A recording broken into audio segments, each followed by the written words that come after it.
અમદાવાદની વાત કરવામાં આવે એટલે યાદ આવે આપને ક્યાંક ને ક્યાંક જેલના ભજીયા. એટલે અમદાવાદના આરટીઓ ખાતે જે જેલના ભજીયા હાઉસ છે એને નવો હેરિટેજ લુક આપવામાં આવશે. 2.40 કરોડના ખર્ચે 3 માળનું બિલ્ડિંગ બનાવવામાં આવશે. આ નવા બિલ્ડિંગમાં માત્ર ભજીયા ગોટા ઉપરાંત કેદીઓએ તૈયાર કરેલું ફૂલ ભાણું પણ પીરસવામાં આવશે.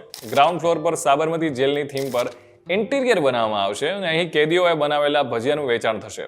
પહેલા માળે ભોજન બનાવવામાં આવશે, જેમાં ખાસ ગાંધી થાળી પણ બનાવવામાં આવશે. બીજા માળની વાત કરું તો આઝાદી સમયમાં સાબરમતી જેલમાં રહેલા મહાત્મા ગાંધી, સરદાર વલ્લભભાઈ પટેલ, કસ્તુરબા, મહાદેવભાઈ દેસાઈ, ઝવેરચંદ મેઘાણી, લોકમાન્ય તિલક જેવા સ્વાતંત્ર્ય સેનાનીઓ છે એ જેલમાં વિતાવેલ સમયની ઝાંખી દર્શાવતું મ્યુઝિયમ છે એ બનાવવામાં આવશે. અને હાલમાં આરટીઓનું નવું બિલ્ડિંગ બની રહ્યું હોવાથી જેલ ભજીયા હાઉસને સાબરમતી મધ્યસ્થ જેલની બાજુમાં ખસેડાયું છે. અને આ રીતે જ આ આધુનિક ભજીયા હાઉસ 2.0 પણ બહુ જલ્દીથી તૈયાર થઈ જશે, જેનું પૂરજોશમાં કામ ચાલી રહ્યું છે.